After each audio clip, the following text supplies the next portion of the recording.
자, 이 사연을 좀 들어보시기 바랍니다. 이 A씨가 자영업으로 치킨집을 시작하게 됐는데 이 일을 하다가 황당한 일을 겪게 된 겁니다. 그 이야기인즉슨 손님으로부터 전화를 받았어요. 배달한 치킨이 왔는데 이거 누가 먹다 남긴 것 같다. 그런데 이 항의를 받고 나서 확인을 해봤더니 음식 양이 절반 가까이 사실상 줄어 있었고 거기다 소스가 이미 버무려져 있는 상태였던 겁니다. 네, 이 A씨가 배달 기사였던 B씨를 의심하긴 했지만 그럼에도 불구하고 배달 앱 측에서는 뭐라 그랬냐? 명확한 증거가 없다. 그래서 손실 보상 처리할 수 없다. 이렇게 이제 얘기를 들은 겁니다. 근데 그리고 며칠 있다가 다른 배달 기사가 이 영상 하나를 보내주는데 이 영상에 뭐가 있었는가? 그 배달 기사 B씨가 길거리에서 위생 장갑을 낀 채로 젓가락으로 마라탕을 먹고 있었던 거예요. 지금 보이시죠? 그래서 이게 뭐 어떻게 된 거냐 봤더니 믿을 수 없어서 A씨가 직접 이제 가서 찾아오기 전에 이 사람이 도대체 의심스러운데 방법을 찾기가 어렵잖아요. 며칠 뒤 드디어 B씨가 가게 음식을 배달하는 과정을 이 A씨인 주인이 따라가기로 했습니다. 그리고 그 따라가 보니 계단에서 음식을 먹는 장면을 직접 포착했어요. 경찰 신고 들어갔습니다. 그랬더니 B씨가 뭐라 그랬는가? 제가 사정이 어려워서 그랬습니다. 또 사과도 했어요. 그런데 A씨는 봐주면 볼 것 없이 다시 반복될 게 뻔하지 않느냐. 그렇지. 다음 어찌해야 될지 대응 방법을 고심하고 있다는 겁니다. 저 일을 해서 그 대가로 돈을 받아서 그걸로 밥을 사 드셔야죠. 그렇죠. 그럼요. 배달해야 네. 되는 음식을 그러면 계획을 은행에 근무하는 사람들이 돈이 아쉬우면 은행에 있는 돈을 그래. 집에 가져가도 되는 거냐 이거죠. 네. 저거는 법을 어긴 거죠. 그렇죠. 사실 직관적으로 보더라도 처벌은 가능한 사안입니다. 그렇지만 법적으로 쟁점이 하나 남아 있는데요. 네. 처벌을 구할 수 있는 사람이 누구인가, 이 사안에서 피해자가 누구인가, 형사 책임을 물을 주체가 누구인가, 이 부분을 좀 명확히 하기 위해 지금 배달 중인 이 치킨의 소유권은 누구에게 있을 거라고 생각을 하세요? 배달된 치킨의 법적 소유권. 그럼 당연히 주문한 치킨을 배달시킨 사람, 주문한 사람. 그 사람이 주인 아니에요? 아유, 아니죠. 이게 잘 따져봐야 돼요. 엄밀히 이게 배달되기 전에는 소유권은 치킨 주인. 네, 그리고 배달이 사장? 배달이 돼야지 소유권이 이전이 될 뭐 이런 개념일 것 같아요. 돈 주고 내가 주문했으니까 내가 주인 아니에요? 주문한 사람이? 입금이 됐잖아요. 아, 돈이랑 달리 이게 소유권의 여보, 주체가 더듬지 마시고요. 아, 또 이거 OX 구가 참. 어쨌든 내가 이렇게 딱 주문한 가져야 이게 사람이에요. 내 거 아니야. 그러니까 아직 집 앞에 모르겠네. 도착하지 않았으니까 저 장진택 기자님 말이 맞는 것 그러게. 같기도 한데. 제가 맞아요. 근데 이 치킨의 그런 법적 소유권이 일단 중요한 건가요? 먼저 장진택 기자님 정답 외쳐드릴게요. 맞대니까. 친하게 지내요, 우리. 나 말만 하면 안 믿으려고 그래, 다들. 근데 일단 정리할 부분은요. 네. 이렇게 내가 배달시킨 음식을 배달원이 중간에 먹었다? 피해자는 일단 배달을 시켰던 주문자 맞습니다. 그렇다면 금전적인 부분에 대해서 환불을 요구한다거나 주문 취소를 한다거나 이런 권리가 소비자에게 있으면 분명하고요. 네. 지금 치킨 소유권을 따져본 건 누가 절도죄로 고소를 할 수 있는가 그 부분과 관련된다고 볼 수 있습니다. 지금 우리 판례에서도 명확하게 배달 중인 상황이기 때문에 완전히 배달이 완료된 시점, 그러니까 이 물건이 인도된 시점에야 주문자에게 소유권이 넘어간다고 보고 배달 중인 상황이라면 여전히 가게 주인이 이 치킨의 소유권을 갖고 있다고 봅니다. 만약 내가 돈을 이미 지불했다. 나는 금전을 다 낸 상황이기 때문에 주문자 입장에서는 내 치킨이다라고 할 수도 그렇죠. 있겠지만 네. 아직 배달 중이라면 돈을 미리 지불했어도 일단 현 상황까지 배달 직전까지는 가게 주인이 이 치킨의 소유자라고 볼 수 있고요. 따라서 가게 주인이 직접 이와 관련해서 고소, 절도죄로 신고 이런 부분들을 진행할 수 있습니다. 물론 지금 피해를 본 이 주문자 역시도 고발이라는 형태로 이런 부분을 문제 삼을 수는 있는데 사실 처벌까지 이루어지기가 쉽지는 않은 게 이번 사안 같은 경우 CCTV나 영상 증거가 남아있기 때문에 명백한 하는데 이걸 중간에 배달 중에 누가 먹었는지를 확인하기가 또 쉽지만은 않습니다. 그런데 우리 사연 같은 경우에는 우리가 다 함께 앞서 영상을 봤잖아요. 네. 위생장갑까지 끼고 아. 음식을 계단에 서서 먹는 모습. 증거가 있기 때문에 이럴 때는 제대로 된 처벌을 받을 것 같은데요? 일단 제가 봤을 때 크게 3가지 정도가 쟁점이 될 것 같아요. 네. 첫 번째 이제 절도에 대한 검토, 그리고 두 번째 횡령죄에 대한 검토, 그리고 세 번째 이제 업무방해죄 이런 거를 검토해 볼 수가 있을 것 같은데, 자 보세요. 절도가 뭐예요? 남의 물건 몰래 갖고 오는 거잖아요. 그쵸. 방금 얘기했다시피 이 치킨이 점주 것이든 소비자 것이든 이 배달 기사분의 것은 아니에요. 그렇지. 그럼요. 그러니까 몰래 갖고 갔죠. 어디로? 자기 배로. 그럼 이거는 절도죄에 해당할 수가 있는 거죠. 네. 그리고 이 배달 기사님은 어쨌든 타인의 물건을 가지고 있잖아요. 그 배달을 하는 동안에는. 근데 그거를 또 어디로 끌고 갔겠죠?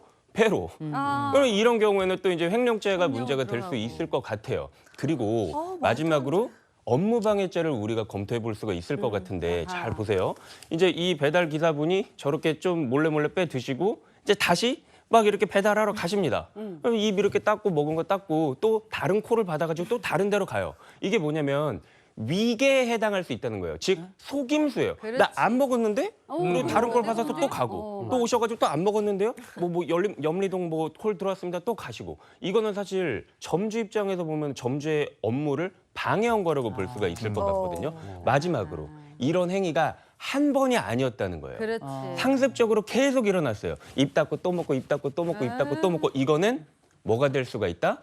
상습범이 될 수가 될 수가 있는 거예요. 그래서 이런 경우는 가중 처벌을 받을 수가 있기 때문에 특히 더 주의하셔야 됩니다. 이 코로나19 시기에 배달 주문이 급격히 늘면서 그때 이렇게 음식 빼먹기 논란이 일고 보도도 맞아, 되고 막 맞아. 이랬었거든요. 네. 그렇습니다. 한동안 인터넷 커뮤니티가 굉장히 뜨거웠습니다. 네. 이 배달된 음식을 몰래 빼먹었다. 배달 기사가 빼먹는 경우도 있었고, 이제 문 앞에 놓여진 음식을 몰래 먹고 도망가는 그런 일들도 왕왕 발생을 했습니다. 실제로 인터넷 커뮤니티에서 화제가 된 게 몰래 빼먹기 쉬운 음식으로 꼽히는 게요. 탕수육과 순살 치킨이었습니다. 그러네. 빼먹어도 잘 티 안 티가 나지 나는구나. 않는다는 거죠.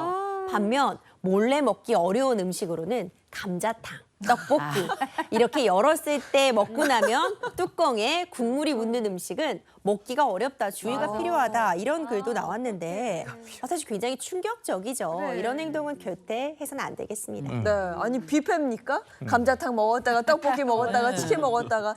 아니 근데 제가 지난주 토요일에 그 뿌링땡이라는 치킨 시켜 먹었거든요. 근데 그 무슨 테이프가 이렇게 안 그래도 붙여져 있더라고. 이게 뭐 안심 테이프 이렇게 불렀잖아요. 그러니까 우리 막 티나지 않게. 택배 같은 거 시켜 보면은 그 택배 안에 물건이 훼손되지 않게 하게끔 이렇게 스티커 같은 거 붙여 있잖아요. 네. 그래서 그걸 이제 절취해서 이렇게 뜯지 않습니까? 오. 배달 업계에도 이제 이런 게 도입이 되기 시작한 거예요. 왜냐면 이런 일들이 발생을 하니까 결국에는 안심 스티커라고 해서 이렇게 배달 예를 들어서 치킨이면은 치킨 포장 상자가 있을 거 아닙니까? 네. 거기에 이제 안심 스티커를 붙여놓는 거예요. 근데 문제는 뭐냐? 저런 종이 박스 같은 경우에는 사실 저게 스티커를 한 번을 떼면은 티가 바로 나요. 오. 근데 플라스틱 용기에도 배달이 되는 경우들이 있어요. 그러면은 이분들이 이제 기술이 늘어가지고 조심조심 떼서 다시 잘 붙여놓는다는 거예요. 이런 일도 생길 수가 있고, 사실 점주 측의 입장에서는 본인의 잘못은 하나도 없잖아요. 근데 저 스티커도 다 비용이라는 거예요. 당연하죠. 근데 이 비용을 이게 점주가 오염이야. 어떻게 보면은 본인의 잘못이 아닌 걸로 인해 예전과 다르게 추가로 부담을 해야 된다. 이런 문제가 또 있는 거죠. 사서 드시지 왜 이렇게. 아니 배달 어플 본사 입장에서 보면은 이게 증거가 확실하지 않으면 손실 보상 처리가 어렵다 이렇게 돼 있는데 하긴 증거가 있긴 있어야죠. 그렇죠. 그리고 이 배달이라는 게 참 편리한데 편리하긴 하지만 우리에게 오기까지 그 구조는 더 복잡해졌습니다. 맞아요. 옛날에 우리가 중국집에서 짜장면 시켜 먹을 때 생각하면은요, 이 중국집에 속해 있는 중국집에서 일하는 배달 기사님이 직접 오토바이로 철가방에 철가방 들고. 짜장면 실어가지고 배달해 주셨어요. 근데 요즘은 배달해 주시는 분이 그 가게 소속이 아닙니다. 아, 맞아요. 이제 배달 어플리케이션이 이 배달을 중개해 주는 구조인데 네. 이 배달 어플리케이션은 어디까지나 가게와 배달 기사님을 매칭해주는 역할에 불과합니다. 그래서 이런 일이 나면 가게는 가게대로 배달은 저희가 하는 게 아니에요가 되는 거고, 또 배달 어플리케이션은 저희는 배달 기사를 배정한 것에 불과합니다. 식당에서 음식을 적게 보낼 수도 있습니다. 어찌 보자면 모두의 책임인데 역으로 말하면 모두의 책임이 아닌 일도 벌어지는 거죠. 이제 이런 부분들 때문에 좀 분쟁도 일어날 수 있는 상황이고 또 명확한 증거가 없으면 책임 소지의 공방이 있을 수도 있는 상황인데 또 어려운 부분이요. 이 가게 입장에서는 어찌 보자면 지금 배달 기사님이 더 갑이고 가게가 을이라는 이야기도 나오기도 합니다. 왜냐하면 이제 가게에서는 이런 주문이 들어왔어요, 배달해 주세요를 어플리케이션에 올리면 이제 배달 기사들이 그 콜을 선점하는 그런 구조다 보니까 어떤 가게도 블랙리스트에 올라서 내가 제대로 이 손님들이 바로바로 배달해받지 못하면 좀 어려운 위치에 설 수도 있다는 그렇죠. 것들이 또 소상공인 분들이 말씀을 하고 있거든요. 그러니까 배달 기사는 기사대로 가게 주인은 주인대로 지금 어려움이 있는 건 맞지만 이 구조가 블랙리스트에 오르면 내 가게는 영업이 안 되고 맞아요. 또 배달 기사는 제대로 콜을 받지 못하고 이러다 보니 서로 눈치를 보면서 오히려 피해자가 이 주문한 소비자들이 되는 그런 상황도 발생하고 있습니다. 택배 같은 경우는 분실되거나 도난당하거나 그렇게 되면 훼손되거나 하면 택배 회사에서 다 처리해 주잖아요. 근데 배달 앱 같은 경우는 이런 보상 뭐 시스템, 배상 시스템 이런 거 잘 돼 있나 모르겠어요. 그러니까 그 택배 같은 경우에는 네. 운송사업법이 적용이 된단 말이에요. 그래서 예를 들어서 택배 사고가 발생을 했을 때 말씀하신 것처럼 택배 회사에서 일단 그 보상을 해주고 그 다음에 구상권을 그 택배 기사님한테 청구하는 이제 그런 식으로 이루어지고 비교적 이제 단계별로 책임 소재도 명확해요. 뭐 예를 들어서 네. 그 배송을 하는데 그런 경우 있을 수 있어요. 내가 집에 없습니다. 그래서 이 물건 문 앞에 놔두어 주세요. 아, 맞아요. 예, 나는 라고 있었어요. 해서 이제 기사님께서 그 곳에 그대로 배송을 하고 그냥 가셨을 때는 문제가 없겠지만 네. 그런 경우 나는 그런 얘기를 한 적이 없는데 맞아. 그냥 놓고 그 사진 찍어가지고 문 앞에 뒀습니다. 이런 경우에도 이 운송사업법 규정에 의해서 기사님 혹은 그 택배 회사가 책임을 지는 구조란 말이에요. 근데 아까 이 얘기가 나왔던 이런 사례는 좀 달라요. 왜? 변호사님 말씀하셨다시피 단순 중개 플랫폼인데요, 우리는? 우리는 뭐 운송회사가 아니에요. 그냥 연결만 해주는 거예요. 이렇게 나와버리니까 사실 이 운송사업법의 적용이 애매해지는 거예요. 그래서 이런 사고가 났을 때에도 책임 소재를 어디까지 물어야 될지 좀 애매한 부분이 생기는 거죠. 아니 그러면은 이게 뭐 이런 식이라 그러면은 그냥 그 자영업자, 그 음식점 하시는 분이랑 또 음식 배달 시켜 먹는 이 소비자, 요 사람들만 좀 피해를 볼 수 있는 구조인 것 같은데 요거는 좀 법적인 보완이 좀 필요해 보이는 것 대책이 같은데. 필요해요. 사실 이 배달 어플리케이션 이용을 하는 횟수가 엄청 기하급수적으로 계속 늘어왔잖아요. 네. 그러니까 이게 사회적으로 막 문제가 되고 하니까 뭐 아무런 책임도 지지 않겠다. 우리는 단순 중개자고 플랫폼이다. 이렇게 하니까 문제의 목소리가 이제 꾸준히 제기가 됐었죠. 그래서 자구책들을 내놓기 시작합니다. 이 커다란 업체 측에서 뭐 예를 들어서 손실 보상 제도라든지 아니면은 재배달 보상 정책이라든지 이런 자구책들이 있긴 있어요. 근데 뭐 어쨌든 이런 제도가 마련되기 전까지는 이 플랫폼 업체들의 그 대응이 굉장히 미온적이었다 이런 지적들이 계속 있었거든요. 그래서 이 공정위에서 2021년에 이런 조항들이 있었어요. 나는 배송 중에 일어난 사고에 대해서는 책임지지 않는다. 이러한 어떤 약관이 그 업체 측에 있었던 거예요. 플랫폼 업체 측에. 그래서 이런 게 이제 불공정하다라고 해서 시정 명령을 내렸고 그리고 이런 거 있습니다. 어떤 후기들이 막 올라오잖아요. 네. 어플리케이션에. 그러면은 그거를 일방적으로 삭제를 할 수도 있었는데 이런 것도 불공정하다. 그리고 어떤 점주 측과의 계약이 있는데 그런 거를 일방적으로 파기하는 것도 불공정하다라고 해서 공정위의 지침이 있었고 어쨌든 조금씩 이렇게 나아가고 발전돼가고 있기는 합니다.